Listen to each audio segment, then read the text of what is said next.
Habis itu apa? Baca salawat Nabi. Dan ini selalu orang lupa.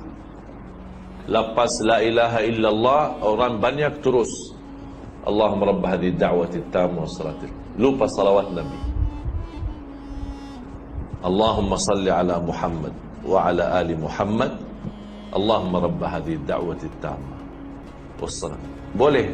Atau boleh Allahumma salli ala Muhammadin wa ala ali Muhammadin kama sallaita ala Ibrahim wa ala ali Ibrahim innaka Hamidum Majid.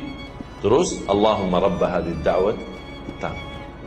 Boleh Allahumma salli ala Sayyidina Muhammad, Allahumma rabb hadhihi da'wat tam. Mana saja boleh, senang. Mula salawat Nabi.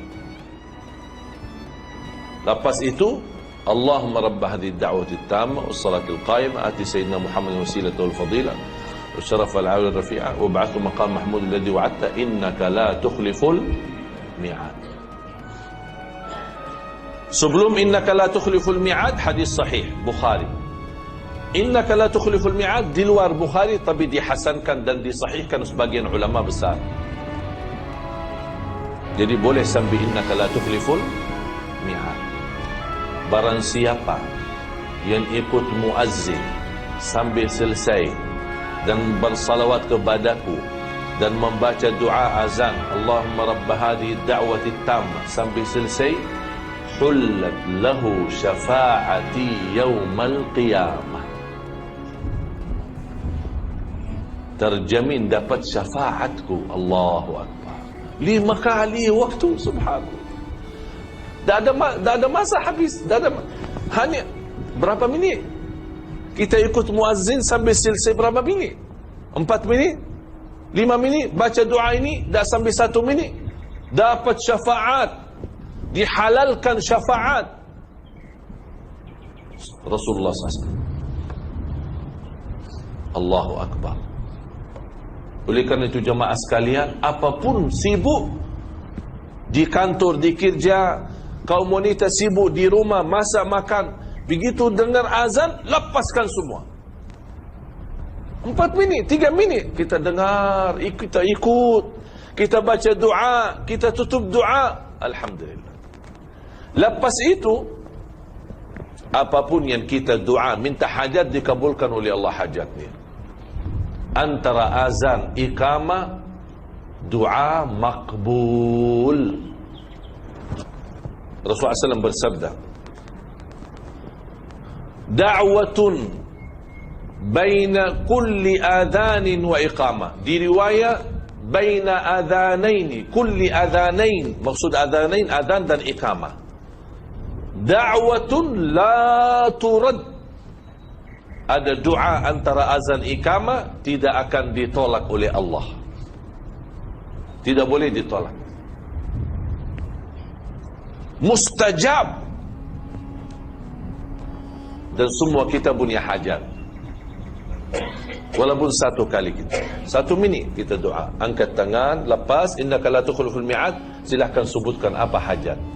Ya Allah mohon rahmat, ya Allah mohon selamat, ya Allah anakku insyaAllah hafiz Quran, cucu saya Allah hafiz Quran. Itu saja sebutkan. Lepas itu alhamdulillah sudah selesai. Salat sunnah kah, mau duduk di masjid kah, baca Quran kah, bebas. Faham jemaah sekalian? Lepas itu ada satu amalan lagi lepas salat.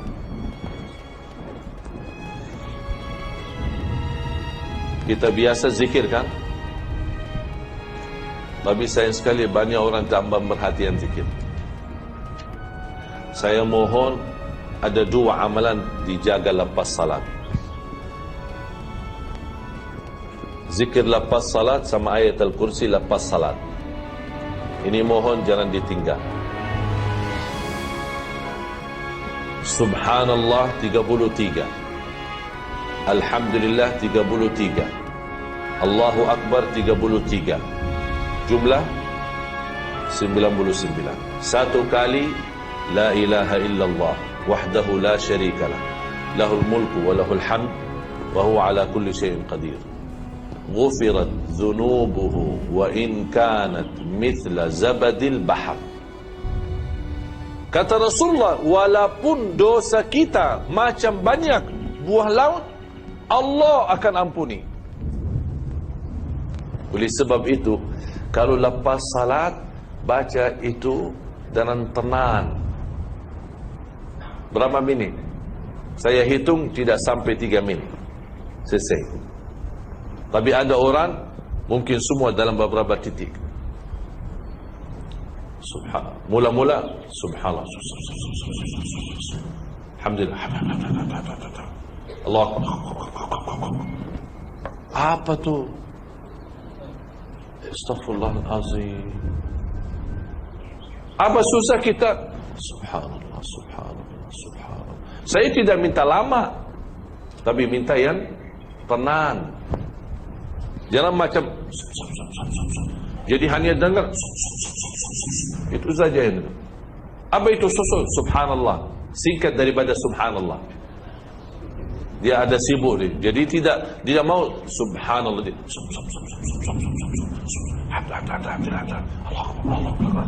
Astaghfirullahalazim. Dapat diampuni dosa kita. Macam itu kita amalkan.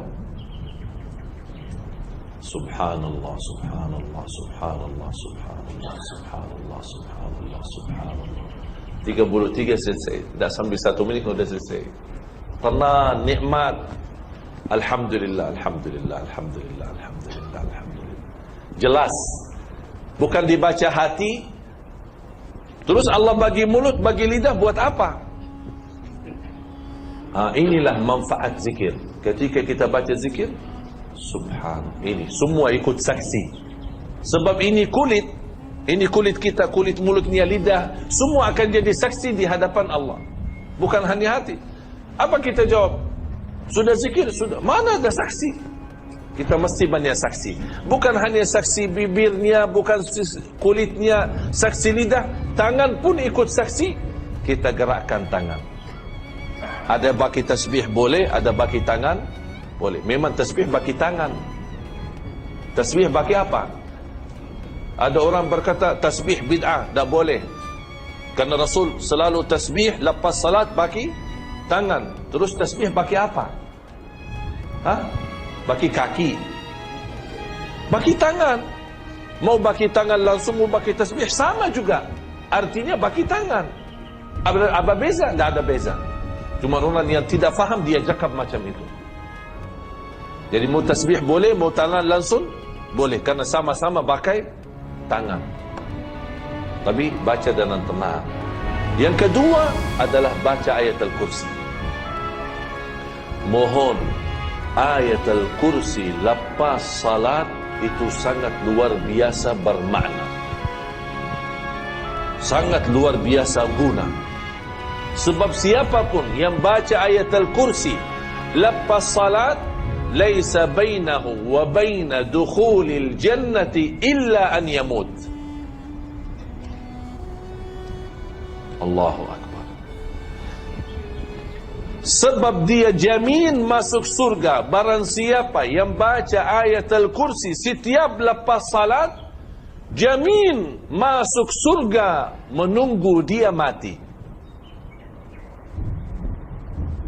Berarti batas masuk surga tunggu dia meninggal kalau dia baca ayat Al-Kursi setiap habis salat. Faham? Berarti sangat berguna ayat Al-Kursi lepas salat. Walaupun kita sibuk, kita jalan, boleh terus kita jalan, terus kita baca ayat Al-Kursi.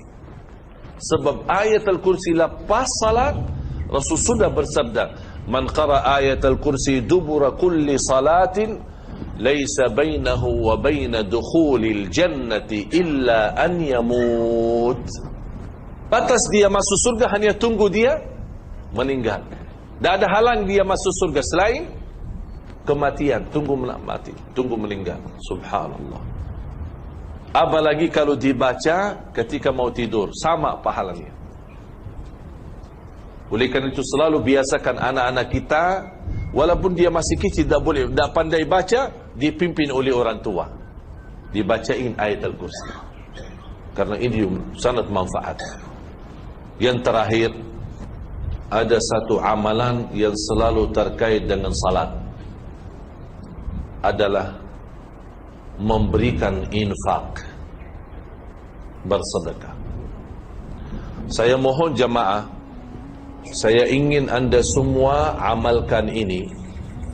Insya Allah anda semua akan rasa banyak manfaat, banyak rubah dalam sisi hati, hidup, dan juga dalam sisi rezeki. Semua akan rubah jadi lebih baik. Apa itu amalan? Bersedekah setiap salat. Kalau tidak mampu, paling tidak sedekah subuh. Kalau saya jaga boleh 5 waktu, itu sempurna setiap salat. Selalu Allah sebutkan sifat orang muttaqin. Dzalikal kitabu la raiba fihi hudan lil muttaqin alladzina yu'minuna bil ghaibi wa yuqimuna as-salata wa mimma razaqnahum yunfiqun. Banyak ayat lain sama. Selalu Allah bagi salat dan infak, salat dan infak, salat dan infak. Saya ambil di sini satu pelajaran, sedekah setiap salat. Berapa? Seikhlasnya. Wallahi dahsyat. Silahkan coba. InsyaAllah tidak lama anda rasa banyak hal sudah rubah jadi lebih bagus. Soal rezeki, soal rumah tangga, soal urusan, soal bisnis, apapun masalah, semua akan jadi jauh lebih bagus lagi, jauh lebih mudah lagi, lebih berkah lagi. Kalau tidak mampu 5 waktu, paling tidak subuh. Saya boleh kasih nama tabung subuh. Saya di Indonesia biasakan jamaah ada satu kotak amal, namanya kotak amal subuh atau tabungan subuh. Ada yang bagi botol, ada yang bagi kotak, ada yang macam-macam. Tapi kasih nama tabung subuh. Kenapa saya bilang tabung subuh? Sebab subuh ada 2 berkahnya. Dan saya akhiri ini, ada 2 berkah. Pertama, setiap lepas subuh ada malaika turun ke bumi berdoa, Allahumma a'ti munfiqan khalafa wa'ti mumsikan talafa. Ini bahaya doa. Ada berkat dan ada bahaya. Kita mudah-mudahan ambil berkah dan jauh daripada bahaya. Sebab kata malaikat, ya Allah berkahi dan ganti yang lebih baik lagi bagi orang yang nafkah, infak di subuh hari. Dan jauhkan harta seorang dari berkah yang tidak berinfak di subuh hari. Allahu Akbar. Ini doa malaikat setiap subuh. Hadis muttafaqun alaih, Bukhari dan Muslim.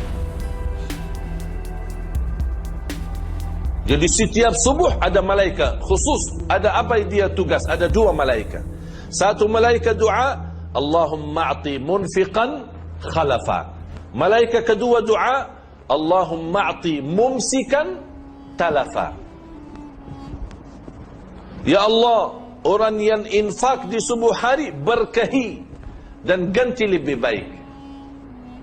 Ya Allah, yang pelit, kikir, bakhil, dia bertahankan, tidak mau bersedekah, ya Allah bagi kehancuran harta. Na'udzubillah. Dan subhanallah jemaah sekalian, sedekah subuh wallahi dahsyat. Bukan sebab karena doa malaikat, ada lagi doa Nabi Muhammad sallallahu alaihi wasallam, Allahumma barik li ummati fi bukuriha. Ya Allah berkahi ibadah umatku di subuh hari. Kalau dalam sejarah ulama dulu, kalau lepas salat subuh mereka buka pintu rumah. Kenapa buka pintu rumah? Karena setiap subuh malaikat turun bawa berkah. basal barakah masuk.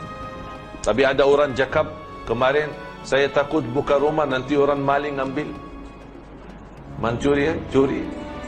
Saya lepas subuh tidurlah. Terus saya kalau lepas buka pintu, terus tidur nanti barang semua hilang.